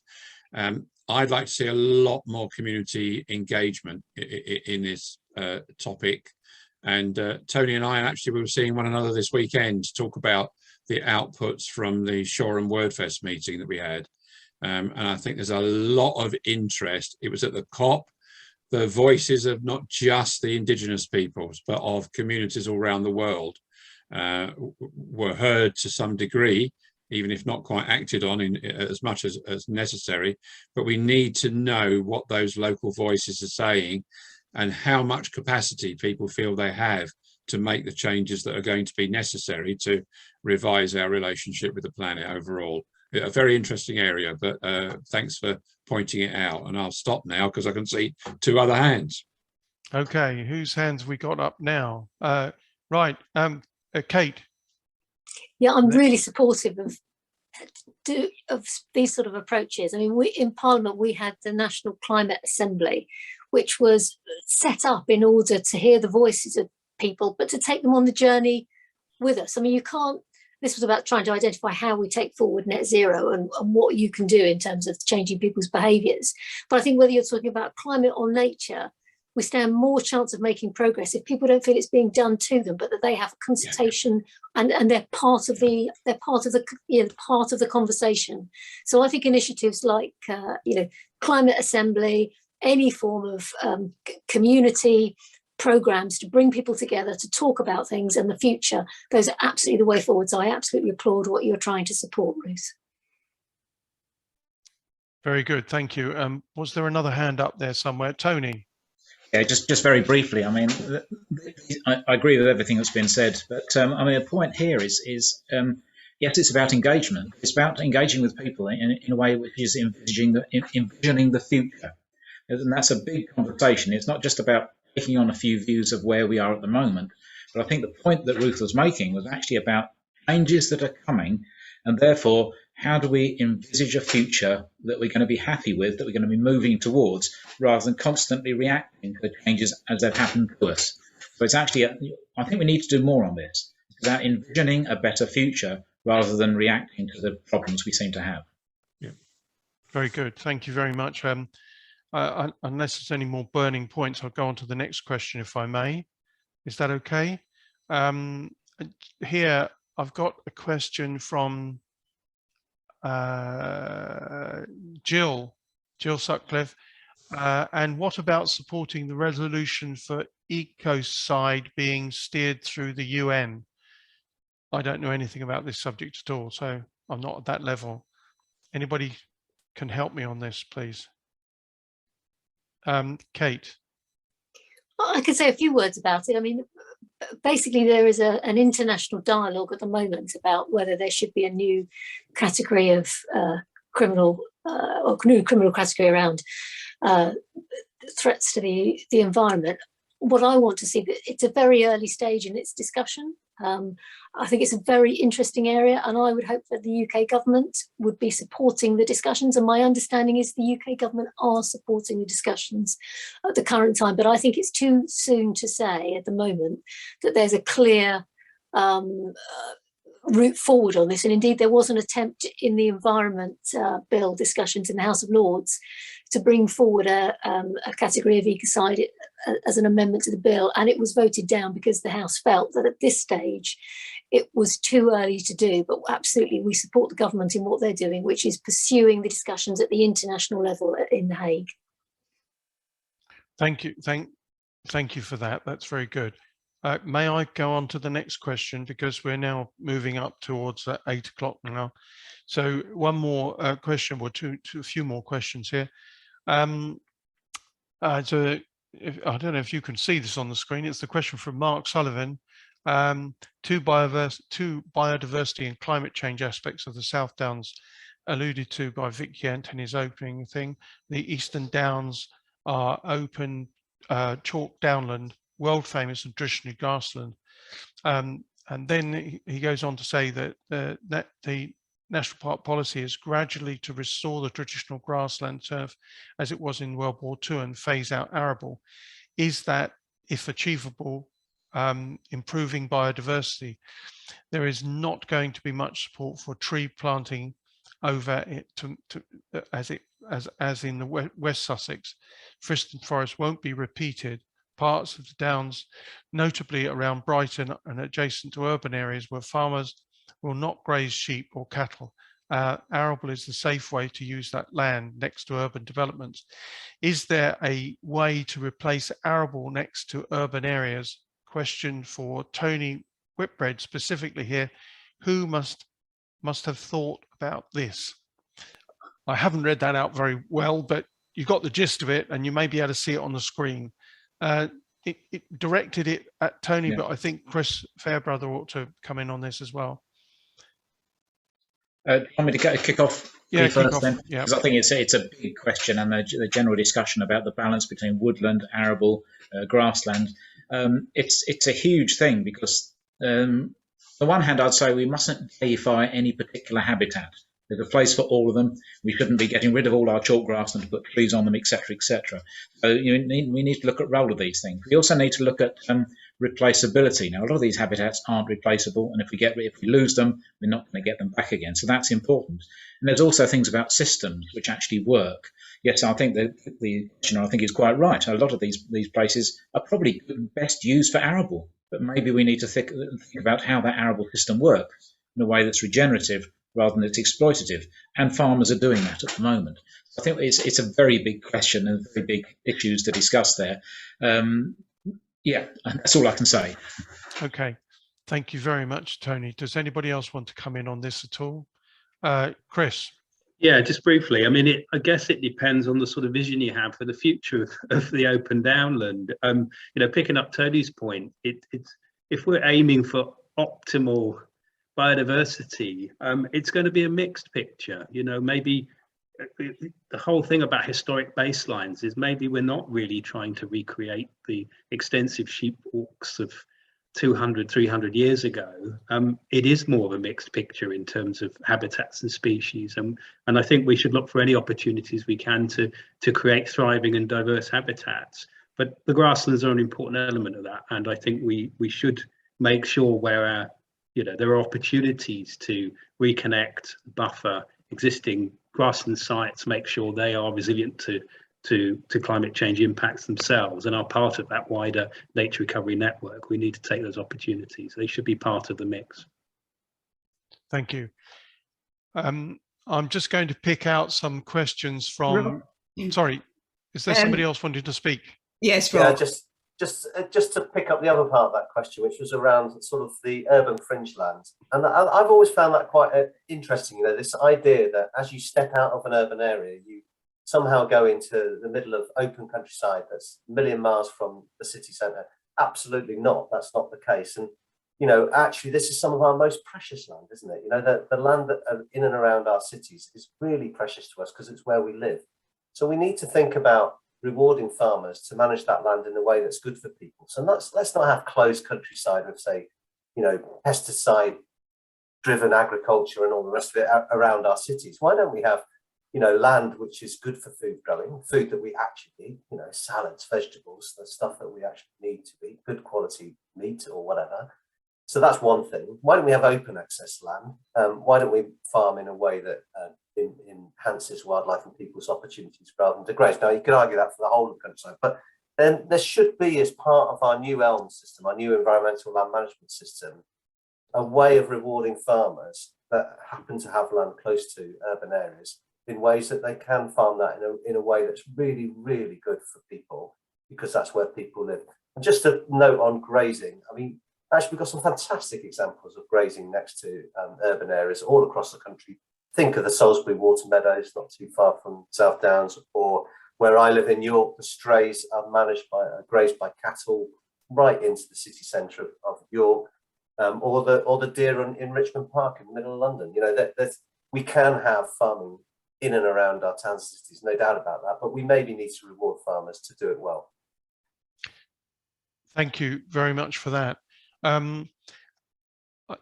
There is just a few quick questions which I just want to try and include everybody in this, but just let me assure the audience here is that the questions which have been put into the chat window, some of them are comments, etc. We'll try and respond to those. It's a bit of a dialogue that's going on there. Somebody wants to answer them, they can, but just a few final questions here, if I may. And this sort of one is a very local question and one is a big question. I'll do the big question first. Protecting what we have left of nature and wildlife is vitally important. This is from Colin. Local councils are often the bodies responsible for applying environmental legislation, but from many personal experience, I don't see how the existing legislation can be enforced. How can this be addressed? Because without addressing it, enhanced environmental legislation will not make a difference. Or am I reading out a question that's been had before? It's a very close to something else we've had, I think, on that one. But any comments about local authorities being kind of poacher and gamekeeper on this one? You know, typically the national park, you know, it has a planning committee, pressure to allow development, and on the other hand, it's there to try and champion nature and the landscape. Tony. I mean, it's probably not answering that question, but I think this conflict comes up quite often. It's about what Henry started with, and that's the fact that we have some good policies, but actually how are they implemented, and what's their priority when people are talking about these policies in plans and actions and so on. And I think that's the area where we are, because these lovely environmental policies, they're not worth anything if they're not implemented. One thing I'd say here, which again I'm not sure answers the question, but the problem comes with the local authorities trying to implement these things, but they can't necessarily because of government guidance. If they go against government guidance, they'll simply fall foul of the inspectorate. So this is where the tension lies. I feel quite sorry for the local authority councillors and so on, even though we often clash with them, because actually they're trying their best, but they know that if they make a certain ruling which goes against national guidance, then they'll simply be voted down at an inquiry or something. I think there's a couple of things I think we've talked about here already. First of all, we do need those government guidances to be stronger on the environment. We do need those guidances to actually prioritise the environment over other things. We are in a biodiversity and climate crisis. That's the meaning of the word crisis. So that's the first thing I'd ask for. The second thing is that actually the councillors that have to vote on these issues and have to make these difficult decisions, I feel a lot of sympathy for. I would ask of them, make it clearer that actually you're being forced into these difficult positions. I think quite often they're almost too apologetic about it. If you're being forced into difficult positions, let us know about it, so it's very clear where the blocks actually are. Very good. Excellent answer, Tony. I'm afraid we're running out of time now. I think it's fair to everybody who's allocated their time to this evening. And I think it's fair to try and answer some of the remaining questions offline after this event. I do thank everybody for putting their questions. I think it's been a good evening, but just can I quickly go around the panel and ask for a few final words. So can I go to Kate first? She's on my screen there on the left.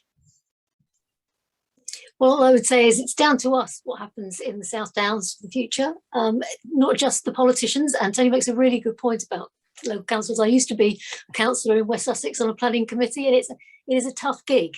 But if we want the South Downs to be what it is in the future, yes, it's down to national parliaments, but it's also down to the choices we make about our consumption and what we eat and what we do with our spare time and our volunteering. So let's go away tonight, renewed enthusiasm to really deliver for the South Downs by doing something different for ourselves. Thank you very much, Kate. And Henry, you're next on my list. Hard to follow that, actually. Entirely agree.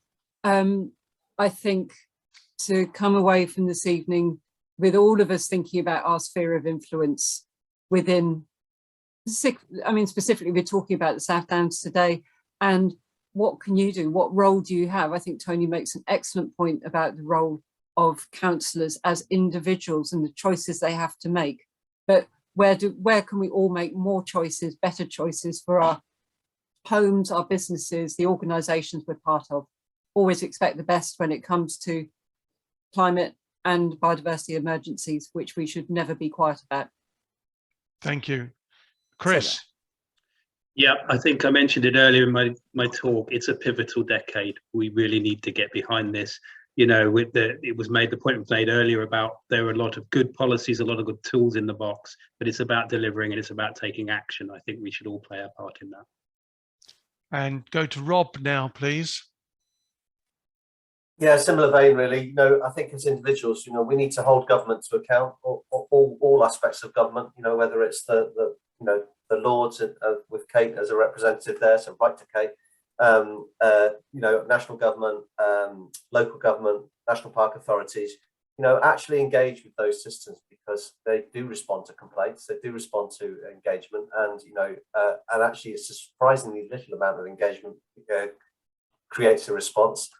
So you know, let's do that.